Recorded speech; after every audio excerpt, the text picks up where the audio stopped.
Welcome back.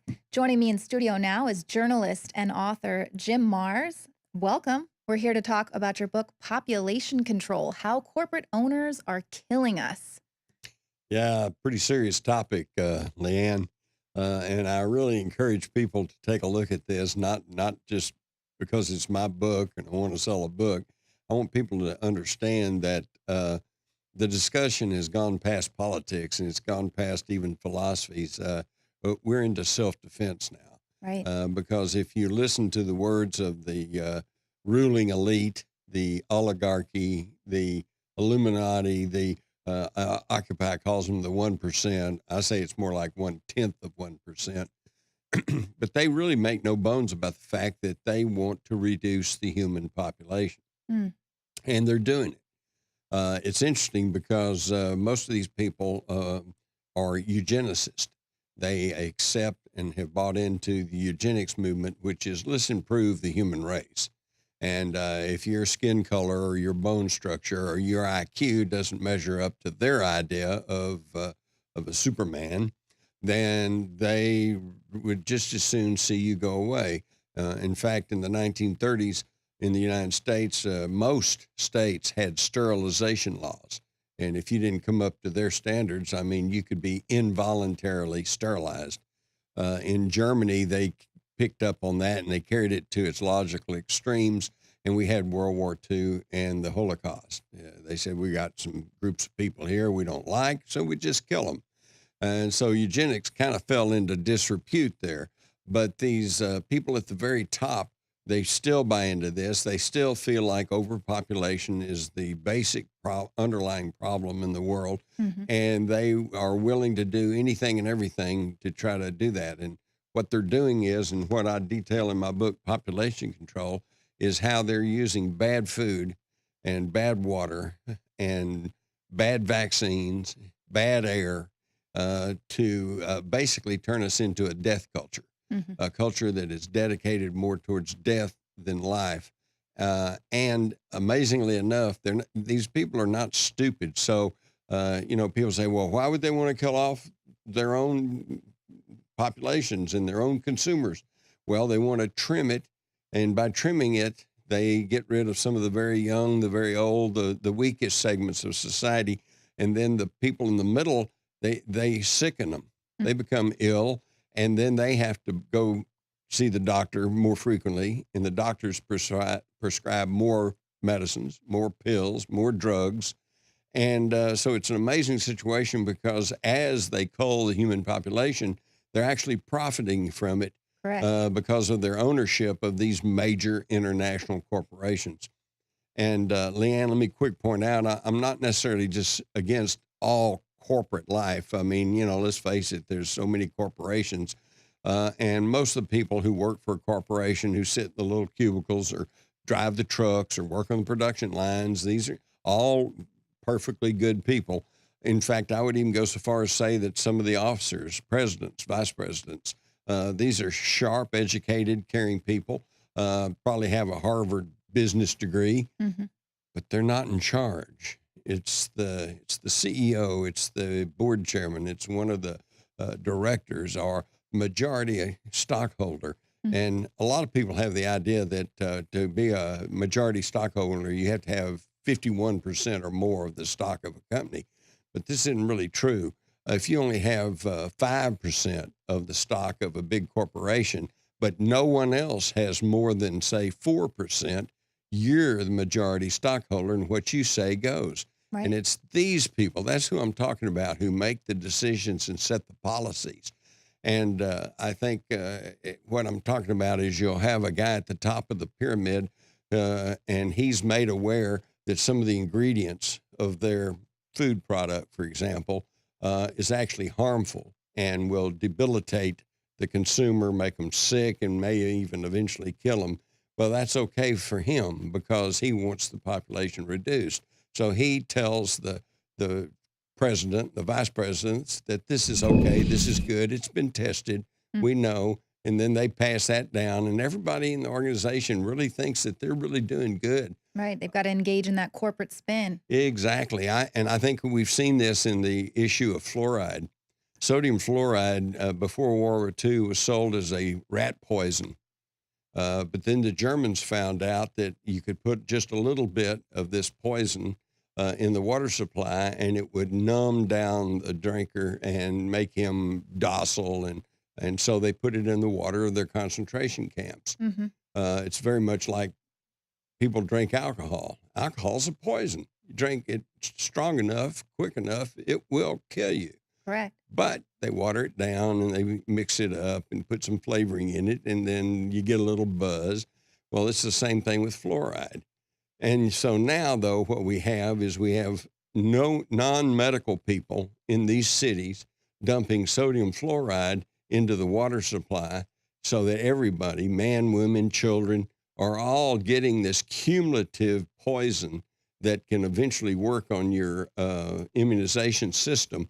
And it's basically involuntary medication. Correct. Yeah, we've made that argument many times. People say, "Well, why would they do that? It's going to affect them too and their kids." No, they've got water filters. They're eating the organic food. They're not over at the grocery store. They've Exactly. they're eating local and well. So what do you think is the biggest corporate threat? I mean, we've got the vaccine industry. We've got the genetically modified foods. Here we have Congress just passed the Orwellian Safe and Accurate Food Labeling Act of 2015, which actually will ban states from requiring GMO food labeling. So it's just totally going past And state what was the sovereignty. name of that again?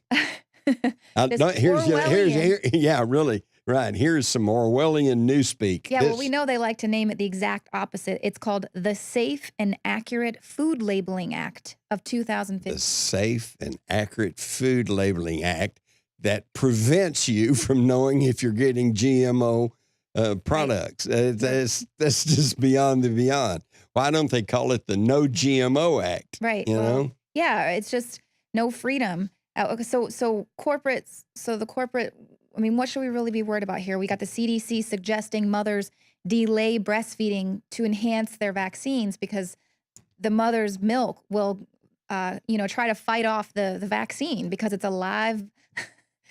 I mean, it's insane to me. The CDC is now telling moms, to delay that, or the first thing they want to give people who are Well, depressed is pills. unfortunately, this is an appeal to authority, okay, which is one of the oldest tricks in the book when you're having a debate or any kind of argument.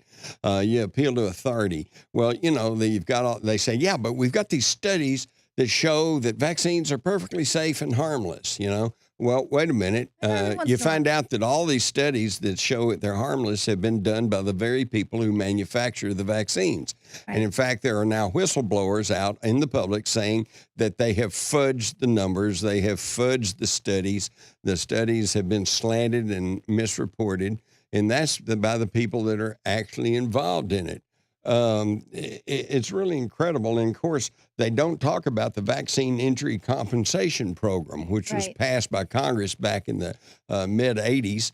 That absolves the pharmaceutical corporations Right. from any liability. They're free And- to do whatever they wish. And they say it's safe, but between then and now, they've paid out over $3 billion to families whose children have been harmed by vaccines. People need to find out what they're doing to us so you can take countermeasures, so you can protect your family, your loved ones, because what you don't know can hurt you. Yeah, absolutely. Well, definitely your book is going to be filled with a lot of really important information.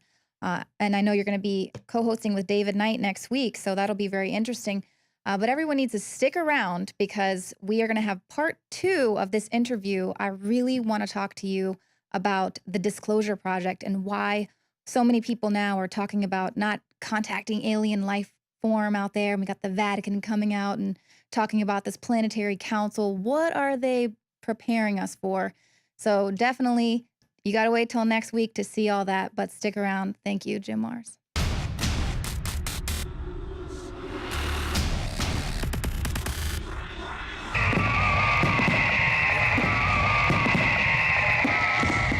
To celebrate the birth of our country and give a big thanks to all the info warriors out there, we are now offering free shipping on every item shipped out of the InfoWarsStore.com warehouse. That's free shipping on all t-shirts, books, and DVDs. Free shipping on Molon Labe and 1776 belt buckles, which are also 25% off while supplies last. Free shipping on all of our InfoWarsLife.com nutraceuticals. If it's in the InfoWarsStore.com warehouse, it's shipping for free, all during the month of July.